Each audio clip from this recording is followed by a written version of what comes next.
Assalamualaikum. Hari ini kita akan belajar tentang bab 6 bagi subtopik 6.6 pembentukan imej oleh cermin sfera.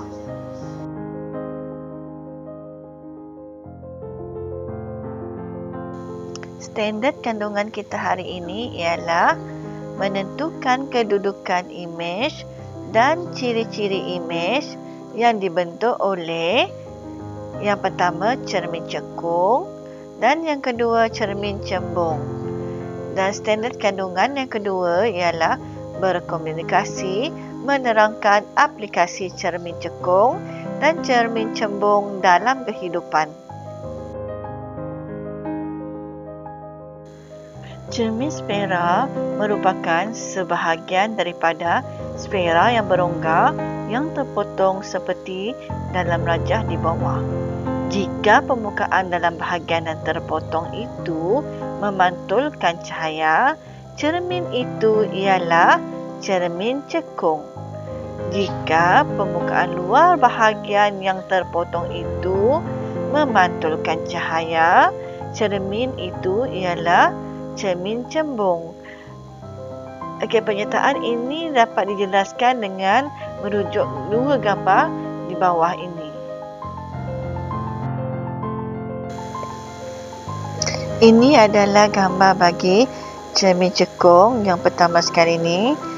Okey, yang paling penting adalah garis yang berwarna hijau ini yang selari dengan pasir utama, kemudian dia akan dipantul terus melalui titik fokus ini.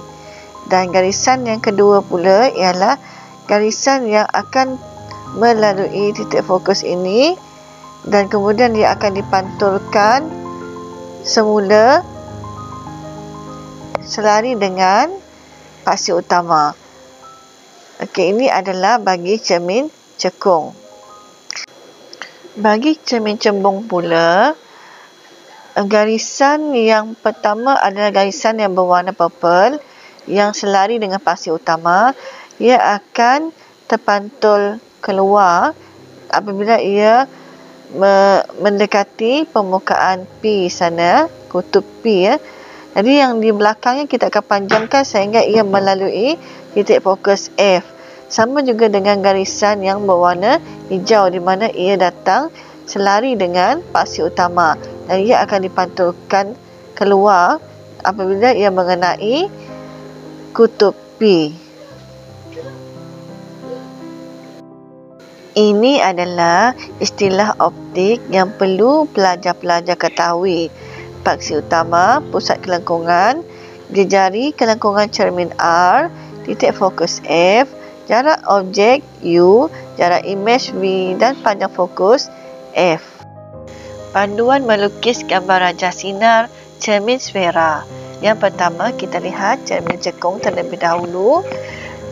Yang pertama, langkah pertama, sinar cahaya yang melalui C akan dipantulkan balik mengikut lintasan asal seperti dalam gambar rajah. Sebab itu kita lihat ada anak panah yang berlainan arah. Yang kedua pula, sinar cahaya yang selari dengan pasir utama akan dipantulkan melalui titik fokus F. Jadi, lintasan yang dilalui oleh sinar itu akan melalui titik F. Dan yang ketiga, sinar cahaya yang melalui F akan dipantulkan selari dengan paksi utama. Untuk slide yang seterusnya, cikgu akan menerangkan tentang cermin cembung. Okey, langkah yang pertama, sinar cahaya yang melalui C akan dipantulkan balik mengikut lintasan asal. Sebab itu kita ada lihat anak panah yang berbalik di dalam gambar. Untuk langkah yang kedua, sinar cahaya yang selari dengan paksi utama akan dipantulkan seolah-olah berpunca dari titik fokus F. Dan yang ketiga pula, sinar cahaya yang menuju F akan dipantulkan selari dengan paksi utama. Di sini cikgu akan menjelaskan kedudukan imej dan ciri-ciri imej oleh cermin cekung. Tengok yang pertama sekali apabila kedudukan objek di infinity. Okey. Tadi garisannya di sana, imej yang dihasilkan adalah nyata, songsang dan diperkecilkan. Ini ada apabila kedudukan imej V adalah sama dengan F dan ia berada di hadapan cermin. Bagi gambar rajah yang kedua, objek lebih jauh daripada C ataupun pusat cermin sfera. Maka U ataupun jarak objek adalah lebih besar daripada 2 kali F. Okey, kedudukan imej yang dihasilkan adalah di antara F dan 2F dan ia terletak di hadapan cermin. Maka ciri-ciri imej ia adalah nyata, songsang dan diperkecilkan. Gambar rajah yang ketiga pula, objek adalah pada C di mana jarak objek adalah sama dengan 2F. Kedudukan imej yang dihasilkan ialah V adalah sama dengan 2F dan ia berada di hadapan cermin. Maka ciri-ciri imejnya adalah nyata, songsang, sama saiz dengan objek. Untuk gambar rajah yang keempat, objek di antara F dengan C. Maka U adalah di antara F dengan 2F. Jadi jarak imej yang dihasilkan adalah lebih besar daripada 2 kali F dan ia betul-betul terletak di hadapan cermin. Maka imej yang dihasilkan adalah nyata, songsang dan diperbesarkan. Dan gambar rajah yang kelima pula, apabila objek pada F, jarak objek adalah sama dengan panjang titik fokus. Jadi imej yang dihasilkan adalah di infinity dan berada di belakang cermin. Jadi ciri-ciri imej yang dihasilkan ialah maya, tegak dan diperbesar.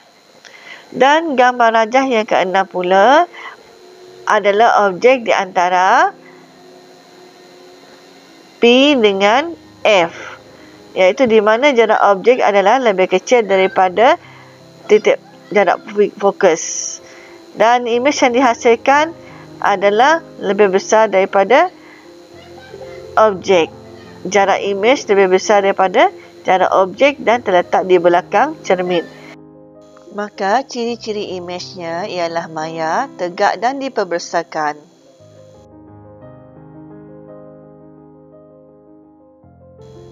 Sekarang kita akan tengok kedudukan imej dan ciri-ciri imej oleh cermin cembung. Okey, yang pertama, objek lebih jauh daripada F. U lebih besar daripada F. Jadi, kedudukan imej yang dihasilkan adalah V lebih kecil daripada F dan ia terletak di belakang cermin. Maka ciri-ciri imej yang dihasilkan ialah maya, tegak dan diperkecilkan. Untuk gambar rajah yang kedua ialah apabila objek berada di antara F dengan P di mana jarak objek lebih kecil daripada panjang titik fokus. Okey, daripada gambar rajah kita akan dapati kedudukan imej adalah lebih kecil jaraknya daripada panjang fokus dan ia terletak di belakang cermin. Maka ciri-ciri imej yang terbentuk ialah nyata, songsang dan sama saiz dengan objek. Okey, sekarang kita akan tengok aplikasi cermin cekung dalam kehidupan harian. Yang pertama adalah cermin solid. Cermin cekung digunakan sebagai cermin solid untuk menghasilkan imej yang diperbesar bagi memudahkan pensolekan. Gambar rajah yang kedua ialah cermin pergigian. Cermin pergigian akan membentuk imej yang tegak dan lebih besar daripada objek untuk memudahkan pemeriksaan gigi. Gambar rajah yang ketiga pula menunjukkan pemantul dalam lampu hadapan kereta. Cermin parabola cekung digunakan sebagai pemantul dalam lampu hadapan kereta untuk mengekalkan keamatan cahaya pada jarak yang jauh, terutama semasa memandu kereta pada waktu malam. Sekarang cikgu akan menerangkan tentang aplikasi cermin cembung dalam kehidupan harian. Yang pertama, cermin keselamatan jalan raya. Okey, cermin cembung diletakkan di selekoh tajam yang berbahaya untuk meluaskan medan penglihatan pemandu. Jadi itu adalah kegunaan cermin keselamatan jalan, ya. Yang kedua ialah cermin keselamatan dalam bangunan. Cermin cembung dipasangkan di dalam bangunan atau pusat beli-belah untuk tujuan pengawasan. Dan gambar yang ketiga ialah cermin pandang belakang kenderaan. Cermin pandang belakang menyediakan medan penglihatan yang luas untuk membolehkan pemandu melihat kenderaan yang datang dari arah belakang. Rasanya sampai sini saja pembelajaran kita hari ini. Selamat mengulang kaji.